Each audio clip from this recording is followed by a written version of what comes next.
ನಮಸ್ಕಾರ ಸ್ನೇಹಿತರೆ, ಇವತ್ತಿನ ವಿಡಿಯೋದಲ್ಲಿ ನಾವು ಒಂದು ಜಂಪಿಂಗ್ ಕ್ಯಾರೆಕ್ಟರ್ ಅನಿಮೇಷನ್ ಅನ್ನು ಟ್ರೈ ಮಾಡೋಣ.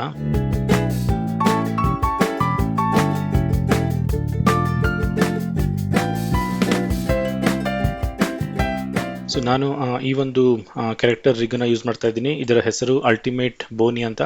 ನೀವು ಗೂಗಲ್ಗೆ ಹೋಗ್ಬಿಟ್ಟು ultimate Boney character ರಿಗ್ free download ಅಂತ ಕೊಡಿ. ಸೊ ನಿಮಗೆ ಸಿಗುತ್ತೆ. ಅದು ಹೈ ಎಂಡ್ 3D ಇಲ್ಲಿ ಸಿಗುತ್ತೆ, ಈ ವೆಬ್ಸೈಟ್ನಲ್ಲಿ ಸಿಗುತ್ತೆ. ಇಲ್ಲ, ನಾನು ಆ್ಯಕ್ಚುಲಿ ಇದನ್ನು ರಸ್ಟಿ ಅನಿಮೇಟರ್ ಅನ್ನುವಂಥ ಒಂದು ವೆಬ್ಸೈಟ್ನಲ್ಲಿ ಫ್ರೀಯಾಗಿ ಡೌನ್ಲೋಡ್ ಮಾಡಿದ್ದೆ. ಸೊ ಪ್ರಾಕ್ಟೀಸ್ಗೋಸ್ಕರ ನಾವು ಫ್ರೀಯಾಗಿ ಇದನ್ನು ಯೂಸ್ ಮಾಡ್ಕೋಬೋದು. ಮತ್ತು ಅನಿಮೇಷನ್ ರೆಫರೆನ್ಸ್ಗೆ ನಾನು ಈ ಒಂದು ಯೂಟ್ಯೂಬ್ ವಿಡಿಯೋನ ಯೂಸ್ ಮಾಡ್ತಾ ಇದ್ದೀನಿ. ಜಂಪ್ ರೆಫರೆನ್ಸ್ ಅಂತ ಇದೆ ನೋಡಿ.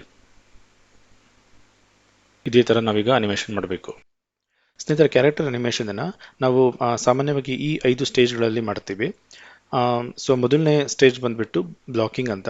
ಸೊ ಬ್ಲಾಕಿಂಗ್ ಅಂದರೆ ಮೇನ್ ಪೋಸಸ್ ಅಥವಾ ಕೀ ಪೋಸಸ್ಗಳನ್ನು ಕ್ರಿಯೇಟ್ ಮಾಡೋದು ಅಂತ. ಸೊ ಈ ವಿಡಿಯೋ ರೆಫರೆನ್ಸ್ನಲ್ಲಿ ನೋಡೋದಾದರೆ, ಸೊ ನಾನು ಆ ವಿಡಿಯೋನ ಡೌನ್ಲೋಡ್ ಮಾಡಿದ್ದೀನಿ. ಸೊ VLCಯಲ್ಲಿ ಓಪನ್ ಮಾಡಿದ್ದೀನಿ. ಪ್ಲೇಬ್ಯಾಕ್ ಸ್ಪೀಡನ್ನ ಸ್ವಲ್ಪ ಸ್ಪೀಡ್ ಕಡಿಮೆ ಇಟ್ಟಿದ್ದೀನಿ. ಸೊ ನೀವು ಇಲ್ಲಿ ನೋಡ್ಬೋದು, ಈ ಅನಿಮೇಷನಲ್ಲಿ ಮೊದಲನೇ ಪೋಸ್, ಓಕೆ, ಈ ಕ್ಯಾರೆಕ್ಟರ್ ಈ ಥರ ನಿಂತಿದೆ. ಓಕೆ, ಸೊ ಇದು ಮೊದಲನೇ ಕೀ ಪೋಸ್ ಅಂತ ನಾವು ತಗೋಬೋದು. ಇನ್ನು ಎರಡನೇದಾಗಿ, ಓಕೆ, ಸೊ ಕೈ ಇಲ್ಲಿ ಮುಂದೆ ಹೋಗಿದೆ, ಕಾಲು ಸ್ವಲ್ಪ ನೀ ಬೆಂಡ್ ಆಗಿದೆ. ಓಕೆ, ಇದನ್ನ ನಾವು ಎರಡನೇ ಕೀ ಪೋಸ್ ಅಂತ ತಗೋಬಹುದು.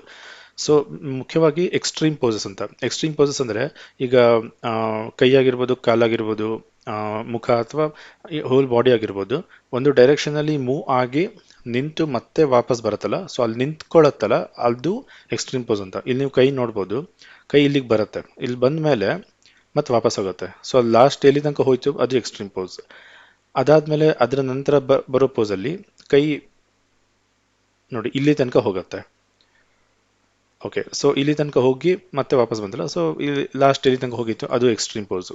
ಸೊ ಅದನ್ನು ಎರಡನೇ ಕೀ ಪೋಸ್ ಅಂತ. ಸೊ ಆ ಥರ ನಾವು ನೋಡ್ಕೊಳ್ಬೇಕಾಗತ್ತೆ. 1 2 ಕೀ ಪೋಸಸ್ನ ಹೇಳ್ತಾ ಇರೋದು, ನಂಬರ್ ಆಫ್ ಕೀ ಪೋಸಸ್. ಎರಡನೇ ಕೀ ಪೋಸ್ ಇದು 3.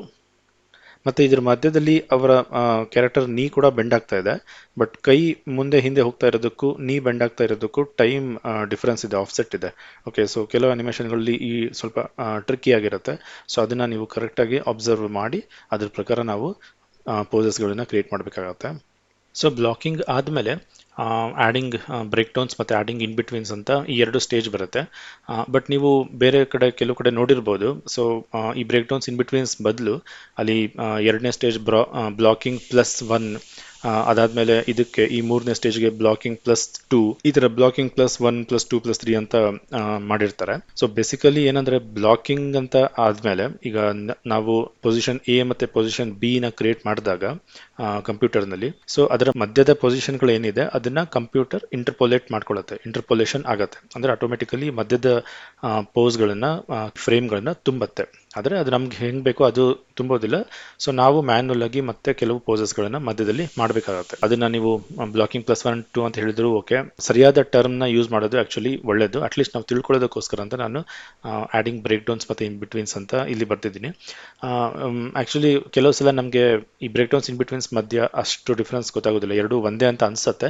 ಬಟ್ ಆ್ಯಕ್ಚುಲಿ ಅವೆರಡೂ ಕೂಡ ಬೇರೆ ಬೇರೆ ಟೆಕ್ನಿಕಲಿ. ಸೊ ನೀವು ಇಲ್ಲಿ ಅನಿಮೇಟೆಡ್ ಸರ್ವೈವಲ್ ಕಿಟ್ ಬುಕ್ಕಲ್ಲಿ ನೋಡಿದ್ರೆ, ಸೊ ಅಲ್ಲಿ ಎಕ್ಸ್ಟ್ರೀಮ್ಸ್ ಮತ್ತು ಬ್ರೇಕ್ ಡೌನ್ಸ್ ಬಗ್ಗೆ ಇದೆ. ಸೊ ಎಕ್ಸ್ಟ್ರೀಮ್ ಅಂದರೆ ಈಗ ನಾವು ಆಗಲೇ ನೋಡಿದ ಹಾಗೆ, the extremes are where there is a change in direction. So ಇಲ್ಲಿ ಪೆಂಡುಲಮ್ ಅನಿಮೇಷನ್ ಬಗ್ಗೆ ಹೇಳ್ತಾ ಇದ್ದಾರೆ. ಸೊ ಪೆಂಡುಲಮ್ ಹೀಗೆ ಹೋಗ್ಬಿಟ್ಟು ಮತ್ತೆ ವಾಪಸ್ ಬರುತ್ತಲ್ಲ, ಸೊ ಅದು ಎಲ್ಲಿ ಡೈರೆಕ್ಷನ್ ಚೇಂಜ್ ಮಾಡುತ್ತೋ ಅದು ಎಕ್ಸ್ಟ್ರೀಮ್ ಪೊಸಿಷನ್, ಅಥವಾ ಅದನ್ನು ಕೀ ಫ್ರೇಮ್ ಅಂತ ನಾವು ಕ್ರಿಯೇಟ್ ಮಾಡ್ತೀವಿ. ಸೊ ಅದಾದಮೇಲೆ ನೀವು ಕಂಪ್ಯೂಟರ್ಗೆ ಇಂಟರ್ಪೋಲೇಟ್ ಮಾಡೋಕ್ಕೆ ಬಿಟ್ಬಿಟ್ರೆ ಅದು ಈ ಥರ ಮಾಡುವಂಥ ಚಾನ್ಸಸ್ ಇರುತ್ತೆ. ಸೊ ಇದೊಂದು ಎಕ್ಸ್ಟ್ರೀಮ್, ಇದೊಂದು ಎಕ್ಸ್ಟ್ರೀಮ್, ಮಧ್ಯದ ಪೋಸ್ ಇಲ್ಲಿ ಅಂತ ಕೊಟ್ಬಿಡುತ್ತೆ. ಸೊ ಕಂಪ್ಯೂಟರ್ ಗೊತ್ತಿರಲ್ಲ ಅದು ಹೀಗೆ ಬರಬೇಕು ಅಂತ. ಸೊ ಹಾಗಾಗಿ ಈ ಮಧ್ಯದ ಪೋಸನ್ನ ಆ್ಯಕ್ಚುಲಿ ಇದನ್ನು ಬ್ರೇಕ್ ಡೌನ್ ಅಂತ ಹೇಳ್ಬೋದು, ಬ್ರೇಕ್ ಡೌನ್ ಪೋಸ್ ಅಂತ ಹೇಳ್ತಾರೆ.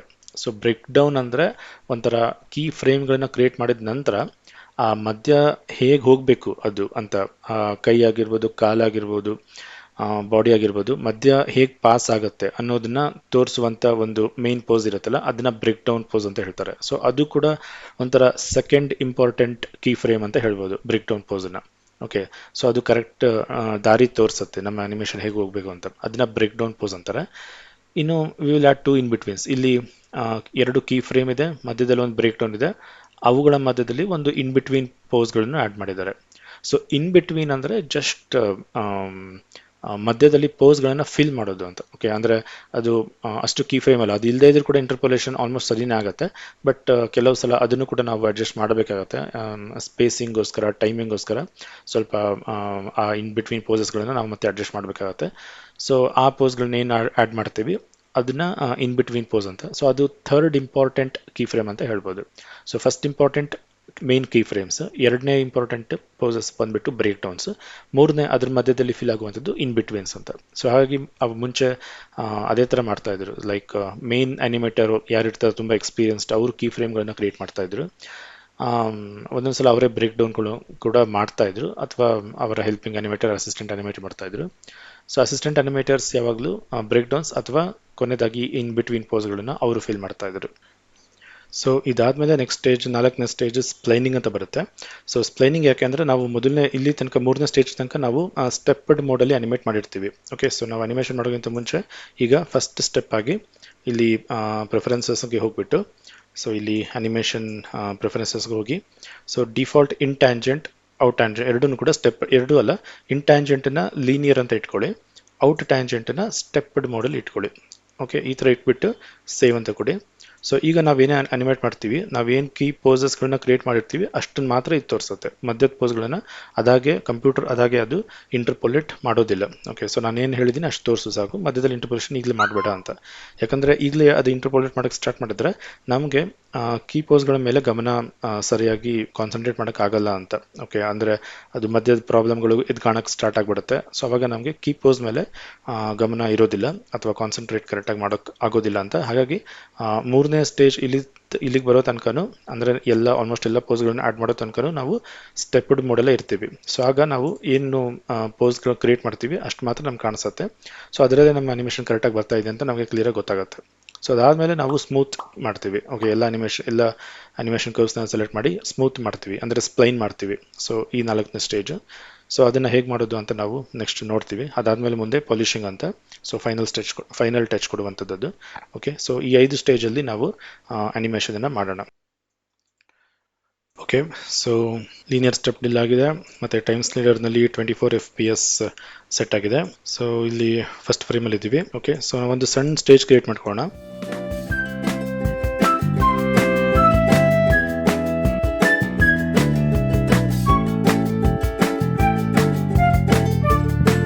ಮೇನ್ ಕಂಟ್ರೋಲ್ನ ಸೆಲೆಕ್ಟ್ ಮಾಡಿ,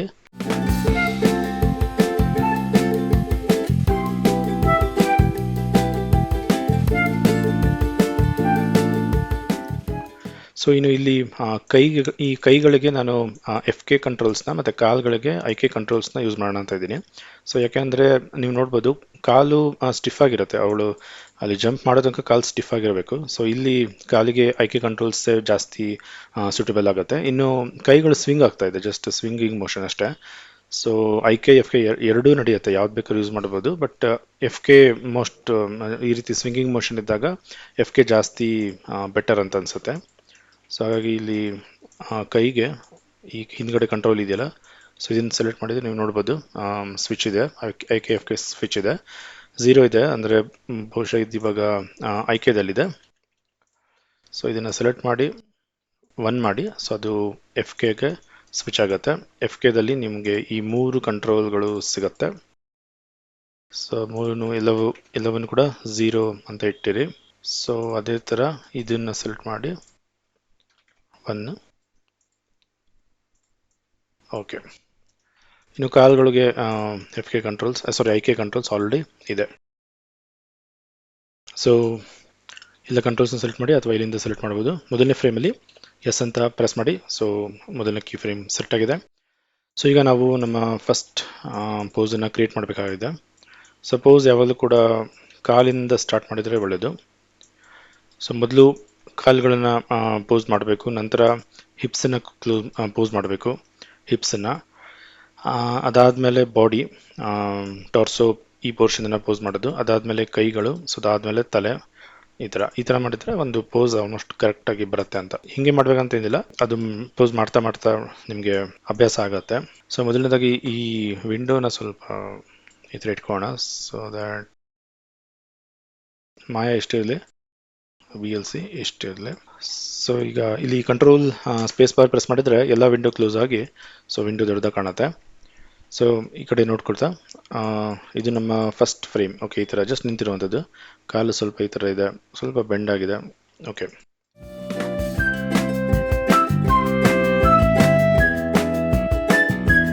ಸೊ ಕಾಲು ಸ್ವಲ್ಪ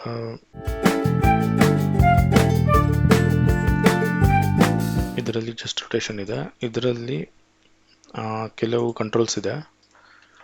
ಇದು ಬೇಡ, ಫುಟ್ ಟಿಲ್ಟ್, ಇದು ಬೇಡ.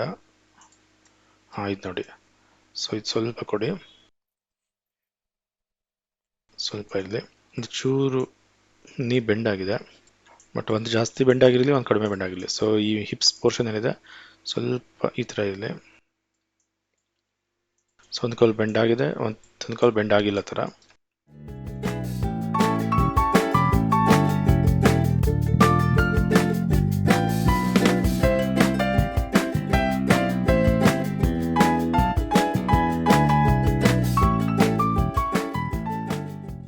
ಮತ್ತು ಓವರಾಲ್ ಟಾರ್ಸೋ ಸ್ವಲ್ಪ ಮುಂದೆ ಬೆಂಡ್ ಆಗಿದೆ, ಸ್ವಲ್ಪ ಈ ಥರ ಕೊಡಿ. ಏನಂದರೆ ಯಾವಾಗಲೂ ಕೂಡ ಪೋಸ್ಗಳನ್ನು ಕೊಡುವಾಗ ಸಿಮೆಟ್ರಿನ ಆದಷ್ಟು ಅವಾಯ್ಡ್ ಮಾಡಬೇಕು. ಸೊ ಸಿಮೆಟ್ರಿ ಅಂದರೆ ರೈಟ್ ಮತ್ತು ಲೆಫ್ಟಲ್ಲಿ ಒಂದೇ ಥರ ಕಾಣುವಂಥದ್ದು ಪೋಸ್. ಓಕೆ, ಈಗ ನೋಡಿ, ಇದು ಬಾಡಿ ಸ್ಟ್ರೈಟ್ ಆಗಿದೆ. ಓಕೆ, ಸೊ ಇದನ್ನು ನೀವು ಈ ಥರ ಸ್ವಲ್ಪ ಹಿಂಗೆ ಬಂದ್ ಮಾಡಿದರೆ, ಮೂರನ್ನು ಸೆಲೆಕ್ಟ್ ಮಾಡಿದ್ದೀನಿ, 3 ಕಂಟ್ರೋಲ್ಸ್ನ ಸೆಲೆಕ್ಟ್ ಮಾಡಿದ್ದೀನಿ. ಸೊ ಇದನ್ನು ಸ್ವಲ್ಪ ಈ ಥರ ಬೆಂಡ್ ಮಾಡಿದರೆ ಆಗ ಸಿಮೆಟ್ರಿ ಇರೋದು, ಅಂದರೆ ಒಂಚೂರು ಒಂದು ಸೈಡಲ್ಲಿ ಬೆಂಡ್ ಆಗಿದ್ದಾನೆ ಅನ್ನೋ ಥರ ಕಾಣುತ್ತೆ.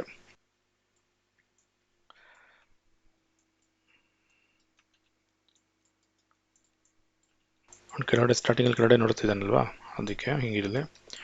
ಓಕೆ, ಸೊ ನಾವು ಫಸ್ಟ್ ಪೋಸ್ ಹೀಗಿರಲಿ.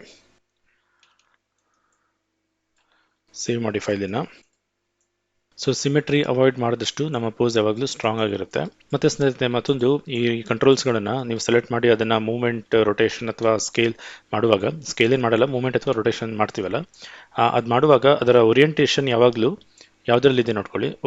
ವರ್ಲ್ಡಲ್ಲಿದೆ, ಆ್ಯಕ್ಚುಲಿ ಆಬ್ಜೆಕ್ಟಲ್ಲಿ ಇರಬೇಕು. ಓಕೆ, ಸೊ ರೊಟೇಷನ್ ಆಗಿರ್ಬೋದು ಅಥವಾ ಮೂವ್ಮೆಂಟ್ ಆಗಿರ್ಬೋದು, ಓರಿಯೆಂಟೇಷನ್ ಬಂದುಬಿಟ್ಟು ಯಾವಾಗಲೂ ಕೂಡ ವರ್ಲ್ಡಲ್ಲಿದ್ದರೆ ಒಳ್ಳೆಯದು. ಆಬ್ಜೆಕ್ಟ್ ಮೋಡಲ್ಲಿದ್ದರೆ ಒಳ್ಳೆಯದು. ಓಕೆ, ಸೊ ಲೆಫ್ಟ್ ಕ್ಲಿಕ್ ಮಾಡಿ ಆಬ್ಜೆಕ್ಟ್, ಲೆಫ್ಟ್ ಕ್ಲಿಕ್ ಆಬ್ಜೆಕ್ಟಲ್ಲಿ ಇರಲಿ. ಯಾಕೆಂದರೆ ನಮ್ಮ ಕಂಟ್ರೋಲ್, ಅಂದರೆ ನಮ್ಮ ಕ್ಯಾರೆಕ್ಟರ್ ಯಾವ ದಿಕ್ಕಲ್ಲಿ ತಿರುಗಿ ನಿಂತಿದೆ ಅಂತ ಹೇಳೋಕ್ಕಾಗಲ್ಲ ಒಂದೊಂದ್ಸಲ. ಸೊ ವರ್ಲ್ಡ್ ಯಾವಾಗಲೂ ವರ್ಕ್ ಆಗೋದಿಲ್ಲ. ಆಬ್ಜೆಕ್ಟಲ್ಲಿದ್ದರೆ ಎಲ್ಲ ಕಂಟ್ರೋಲ್ಗಳು ಅವುಗಳ ರೆಸ್ಪೆಕ್ಟಿವ್ ಡೈರೆಕ್ಷನಲ್ಲಿ ಸರಿಯಾಗಿ ವರ್ಕ್ ಆಗುತ್ತೆ. ಸೊ ಬೆರಳುಗಳನ್ನ ಪೋಸ್ ಮಾಡುವಾಗ 3 ಕಂಟ್ರೋಲ್ಸ್ನ ಒಟ್ಟಿಗೆ ಸೆಲೆಕ್ಟ್ ಮಾಡಿ ರೊಟೇಷನ್ ಕೊಟ್ಟರೆ ಆಬ್ಜೆಕ್ಟಲ್ಲಿ ಇರಬೇಕು, ಯಾವಾಗಲೂ ಸರಿಯಾಗಿ ಬರುತ್ತೆ. ಸೊ ಬೆರಳುಗಳಿಗೆ ಒಂಥರ ನ್ಯೂಟ್ರಲ್ ಪೋಸ್ ಅಂತ ಹೇಳ್ತಾರೆ. ಓಕೆ,